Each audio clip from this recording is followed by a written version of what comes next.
احنا كنتواجدوا في البير، في المكان اللي توفى فيه الطفل ريان، يعني في المنزل ديال الاب ديال ريان. اجيو معاك.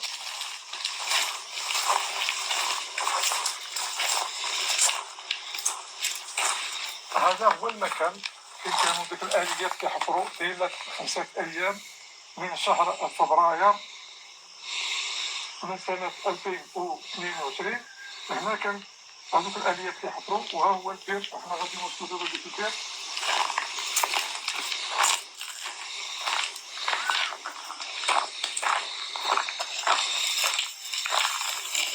هذا هو البير، هذا هو البير اللي عشنا حنا فيه هنا واحد الاحداث اللي هي اليمه جدا ومآسي طيله 5 ايام، اللي كانت جندت لها السلطات المحليه والاقليميه والجهويه، وكانت حضرت هنا مختلف السلطات على راسها عامل اقليم سبساون.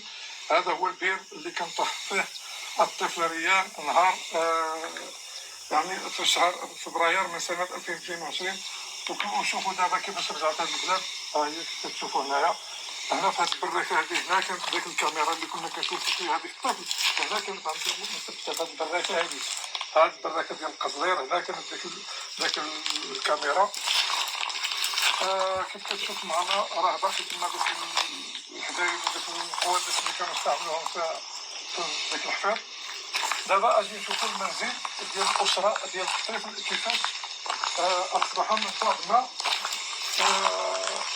هاجروا بعد الحادثه. الوالدين ديال ريان هاجروا الى مدينه تطوان، واصبح هذا المنزل مهجورا منسيا.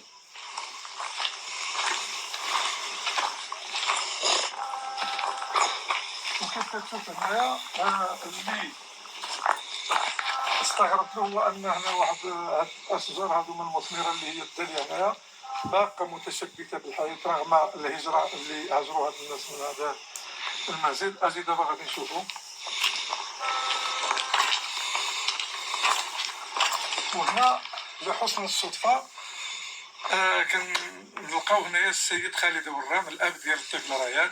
من بعد ما وقع الحادثه الاخ خالد كان هجر لمدينه تطوان، ومن بعد سنه ونصف عاد الى مسقط راسه، وصادفناه اليوم هنايا وجينا نشوفوا شنو وقع.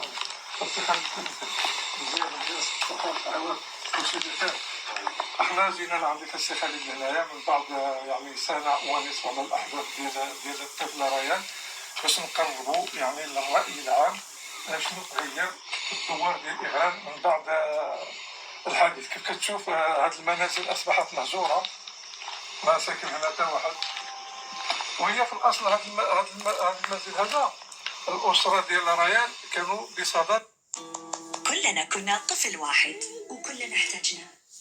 إذن أيها الأفاضل، وضح الأمر والحكاية. هذه الحكاية التي سجلها هذا الأخ جزاه الله عنا خيرا، وكذلك ما يحكيه وسيحكيه أب ريان رحمه الله، ونسأل الله تبارك وتعالى السلامة لجميع أولادنا، آمين يا رب العالمين. هذه الحكاية كلها تدور حول أمر واحد، وأنا تعلمون مني أيها الأفاضل وتعلمون من تعليقي ما أريد. تعليقي في الغالب يختلف عن تعليقات الناس وفهم الناس. نسأل الله تبارك وتعالى أن يرزقنا الإخلاص وأن يجعلنا من أهل الخير والصلاح، آمين يا رب العالمين جميعا. أنا رأيي في هذه القضية، السبب في هذه المصيبة هو هذه البئر التي حفرت وبقيت مفتوحة مكشوفة. لماذا يا عباد الله؟ لماذا يا عباد الله؟ أنا أتعجب ويكاد عجبي لا ينتهي أن جماعة من الناس، قبيلة من الناس، جمهور من الناس، أناس كثيرون يمرون على آفة خطيرة الخطر فيها محقق وصادم، ويمرون وكأنهم لم يروا شيئا ولم يفهموا شيئا. أين أضمرة الناس؟ أين عقول الناس؟ هذا منكر كبير. ألم يقل نبينا صلى الله عليه وسلم كما في صحيح مسلم من حديث أبي سعيد الخدري: من رأى منكم منكرا فليغيره. هذا منكر. تجدنا نذهب إلى المسجد وهناك بالوعات كبيرة وأطفالنا الصغار لا يعرفون، وبهائم وغير ذلك، وسيارة قد تأتي سائق في غفلة أو بالليل أو غير ذلك.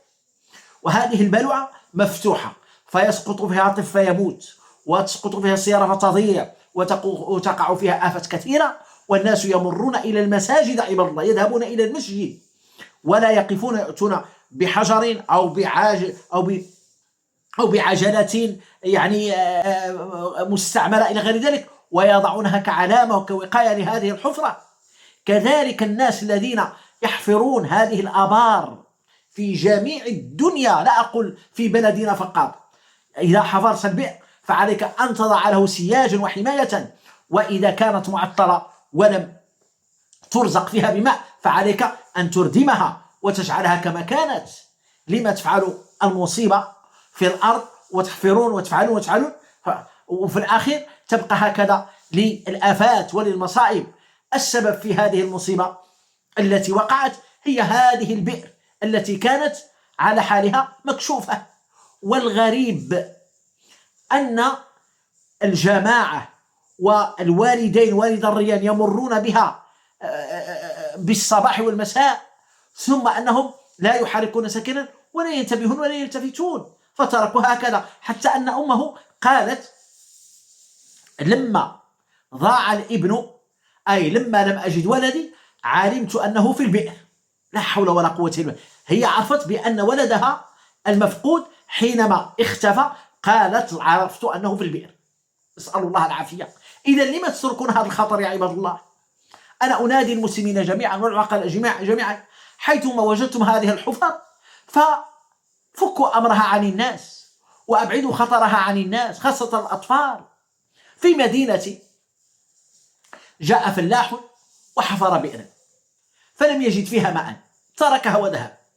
كان بالليل بعض الشباب يريدون أن يعبروا إلى الضفة الأخرى، يعني حراجة، فهاجمتهم السلطة فذهبوا يهرولون، فوقع أحدهم في هذه البئر. بعد 6 شهور جاء والداه من مدينة أخرى بعيدة يبحثون عنه، فإذا به بأسباب جعلها الله تبارك وهيئها وصلوا إليه فوجدوه في هذا البئر منذ 6 شهور وهو في هذا البئر. لماذا هذا الفلاح يفعل هذه الكارثة؟ وكم من دابة وبقرة وإلى غير ذلك سقطوا وأنا أعلم هذا بهذه الحفر. هذه دعوة جزاكم الله بخير، أن لا يتكرر هذا الخطأ وأن يبعد هذا المنكر، بل يجب على السلطة أن تعاقب من يحفر حفرة ويتركها هكذا للهلاك وللآفة ولإذاية المخلوقين جميعا، لا من الحيوان ولا من غيره. من يفعل ذلك يعاقب، وإلا يقول الله تبارك وتعالى: ولا تفسدوا في الأرض بعد إصلاحها. هذه الأرض كانت صالحة، أنت ضيعتها وأفسدتها. ولهذا هذا ندائي والأفاضل، وإن كان الزمن قد مضى، أنا لا يهمني من الأحداث لا قديمة ولا حديثة وحتى صحيحة وغير صحيحة، أنا يهمني أن نستفيد وأن نربط هذه الأحداث بشرع الله تبارك وتعالى حتى يستفيد الناس ويتعلم الناس. لا نريد مصائب، لا نريد محن، لا نريد مثل ما نشاهده في هذه الآفات التي هي مجانية للأسف الشديد. نسأل الله تبارك وتعالى أن يهدينا وأن يهدي بنا.